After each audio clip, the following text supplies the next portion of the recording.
गुरु राधे राधे। तपाईँहरूमाथि फेरि एउटा भिडियो राखेको छु। धेरै दिनमा म भिडियो बनाउन फेरि थालेँ।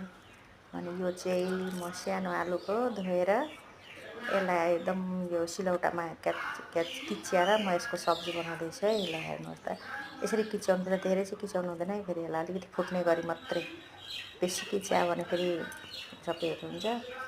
अनि यसलाई किच्याएर अनि आलु यसलाई फेरि पानीमा मजाले धोएर, यसलाई धेरै चाहिँ किच्याउनु हुँदैन, अलिकति किच्याउनुपर्छ यतिको हुने गरी। अनि मजाले यसलाई फेरि एकखेप धोएँ अब पानी हालेर धोएर अनि यसलाई गरेँ। अनि यसमा त धेरै केही मसला नहालिकन बनाएको छु है मैले। यो खोर्सानी र अदुवा गरेर अनि त्यस्तै गरेर आज अनि अब शुक्रबार हो, अब प्याज लसुन पनि खाइँदैन आज। अनि यसै पनि एकादशी हो, अनि त्यही भएर मैले प्याज लसुन चाहिँ आज हालिनँ है। अनि यो हालेर बनाएको, अनि खोर्सानी अदुवा मात्रै गरेर अनि यो हेर्नु न चुलोमा बनाएको मैले।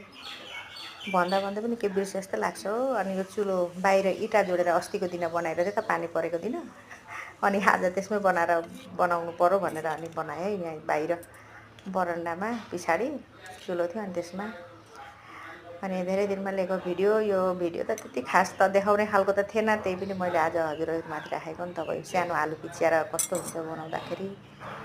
अनि हेर्नु होला मजाले मेरो भिडियोलाई। तपाईँहरूले कस्तो